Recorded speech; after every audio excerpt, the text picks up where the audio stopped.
Olá, essa é a minha reação em vídeo ao filme Como Tudo Começou. Bem, o filme ele começa ali mostrando primeiro a vida pessoal do Guilherme Miller e como as suas inquietações, suas dúvidas a respeito dos milagres que ocorreram na vida dele o levaram às escrituras sagradas, o levaram a estudar a Bíblia, o levaram a mergulhar na Bíblia, o levaram a meditar mais na palavra de Deus, a procurar mais a palavra de Deus. E toda essa procura o levou a duas coisas. Primeiro, a volta de Jesus e segundo, as profecias de Daniel. E as profecias de Daniel, e mais especificamente ali a profecia das 2.300 tardes de manhã do santuário seria purificado, o levaram à conclusão que ao final dessas 2.300 tardes de manhãs, o santuário que deveria ser purificado era o santuário terrestre, levando assim à conclusão de que Jesus Cristo voltaria após essas 2.300 tardes de manhã. Tomado por essa mensagem, ele primeiro sentiu um temor muito grande por se tratar de uma mensagem que ele não havia ouvido de ninguém, algo que ele havia criado, concebido através de seus estudos, e por não se considerar digno, ele ficou muito medo, com muito assustado, porque ele não se sentia capaz, ele sentia que ele era apenas um agricultor, apenas um homem do campo, e não teria capacidade, né, de levar uma mensagem dela, ele precisaria de uma validação. Porém, né, como sempre se diz, né, Deus não escolhe os capacitados, mas capacita aqueles que são escolhidos. Guilherme Miller ele foi escolhido por Deus para iniciar uma volta às Escrituras Sagradas, uma volta às profecias. E ele, nesse início, embora se estivesse se sentindo amedrontado, ele, através do incentivo da sua esposa, ele segue adiante e começa ali a pregar a mensagem de Jesus Cristo. Começa a pregar a mensagem da volta de Jesus Cristo em 1844. Ele, através desses estudos, chegou até a data de 1844 e entre as pessoas que aceitaram e começaram a ouvir essas mensagens estava Ellen. Ellen começou a ouvir essas mensagens e, assim como várias pessoas, começou a ficar impactada, porque é uma mensagem, imagina, Jesus Cristo vai voltar logo, está perto de Jesus Cristo voltar, Jesus Cristo vai vir, falta alguns poucos anos.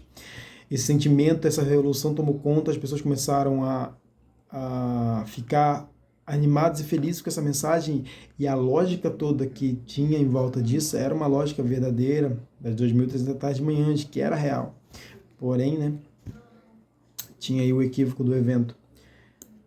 E aí eles vão ali naquela ansiedade, naquela felicidade de acreditar e aguardar a volta de Jesus Cristo. Ellen acaba sendo uma demonstração de tudo que aconteceu. Eu acredito que cada uma daquelas pessoas que aceitou o movimento Millerita, aquela batalha é uma mensagem muito boa, verdadeira, tem base bíblica, mas ao mesmo tempo, poxa, será que é isso mesmo? Será que não é? E aí o filme ele mostra essa inquietação da Ellen. Será que é o que Deus quer mesmo? Mas aí ela, em oração, em busca do Espírito Santo, ela recebe ali a confirmação de Deus que era realmente esse o caminho que ela deveria seguir. Só que 1844 veio, a data que eles estabeleceram veio e Jesus Cristo não voltou. Jesus Cristo não voltou. Logo ali, o filme revela ali o grande desapontamento que houve, né? Desapontamento esse que nós consideramos que foi profético, né? Profético lá em Apocalipse, quando Apocalipse diz que coloquei o livro e quando ele estava na minha boca ele era doce como mel, mas quando desceu para o meu estômago ele ficou amargo. Esse grande desapontamento. E esse grande desapontamento surgiram dois grupos. O grupo das pessoas que abandonaram e falaram, deixa, esquece, e o grupo das pessoas que se voltaram e falaram, poxa, tem uma verdade aqui, tem algo a ser pregado, tem uma mensagem a ser pregada, tem algo verdadeiro, Deus quer tirar algo daqui. Vamos estudar e vamos entender o que aconteceu. E entre essas pessoas estava Iran Edson. Iran Edson continuou estudando, Iran Edson continuou se dedicando e ele chegou a uma conclusão. A conclusão, obviamente, influenciada e dirigida pelo Espírito Santo, de que a data estava certa, de que eles haviam acertado tudo, porém o evento que a profecia descrevia não era o evento da volta de Jesus, e sim a nova função que Jesus Cristo assumiria como sumo sacerdote. Ele sempre foi sumo sacerdote, mas a partir daquele momento ele iria exercer, digamos assim, né, o ofício de sumo sacerdote para poder iniciar o juízo final, né, o juízo investigativo final dessa terra. Ira Edson chega a essa verdade. E aí nós vemos ali como o papel importante que Ellen White ela desenvolveu. Ó, Ellen White, o filme ali vai contando, vai mostrando a história dela, como ela conheceu o Tiago White, como ela se casou. E como o filme vai mostrando, ele vai construindo como ela foi auxiliando e foi sendo realmente através das profecias, direcionando para esse caminho, sabe? Uma cena do filme ali que mostra que é muito interessante, a cena de dois pastores que não queriam aceitar a mensagem, que diziam que foram para um lugar, mandaram ela encontrar eles em um lugar, foram para outro, o Espírito Santo chegou para nós e falou, vai para esse outro lugar. Ela foi e eles estavam lá. E lá ela tem aquela revelação, aquela cena linda do Espírito Santo usando ela, dela tendo aquela revelação profética, onde ela levanta a Bíblia e lê o versículo bíblico sem olhar o que estava ali e bate perfeitamente com o que estava sendo escrito. E ali ela vai realmente conduzindo, tendo visões que comprovam que realmente essa é a verdade bíblica, de que realmente Jesus Cristo, ele, em 1844, Jesus Cristo não viria, porém, ele mudou, né, aí sua função no céu, saiu do santo para o santíssimo e começou a ministrar como sumo sacerdote, embora ele sempre fosse sumo sacerdote.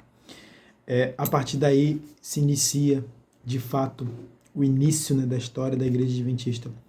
Nós começamos a ver que ali começam a começar as primeiras reuniões, eles começam a se formar, esse grupo que voltou para as escrituras começa a se reunir para decidir como seriam as coisas. É ali, por exemplo, que eles começam a descobrir verdades a respeito do sábado, verdades a respeito de saúde, coisas que não eram faladas na época, que não eram pregadas. Eles começam a identificar essas verdades, ver essas verdades através do estudo da palavra de Deus e direção também do Espírito de profecia. Eles vão começando a reconhecer e ter esse reconhecimento de formação, de que eles precisavam se formar, que eles estavam se formando. E aí nós vemos o filme mostrando também eles se oficializando como, definindo a igreja como o nome, formando um grupo oficial.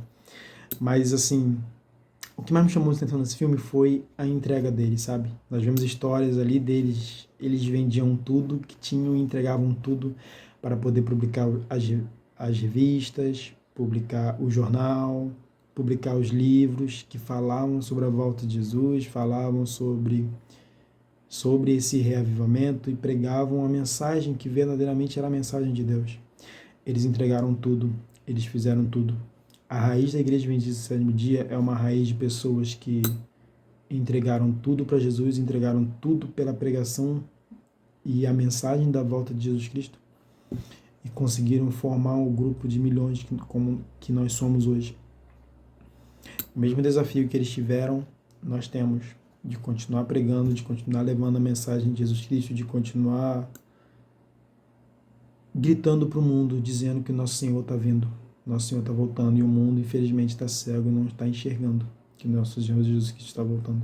Como aquele filme Não Olha para Cima, uma coisa óbvia vai acontecer, Jesus Cristo vai voltar e as pessoas não estão percebendo. Como mensageiro, como o povo de Deus escolhido para proclamar as mensagens dos 3 anjos, nós devemos alertar as pessoas e ter o mesmo comprometimento e dedicação que eles tiveram nessa obra. Essa é a minha reação ao filme. Filme muito bom, um filme que de forma bem sucinta revela e mostra como foi a história do surgimento da igreja e como é importante e necessário que a igreja tenha unidade, foco na missão e empenho máximo para que nós alcancemos nossos objetivos de pregar a mensagem de Jesus Cristo a todo mundo.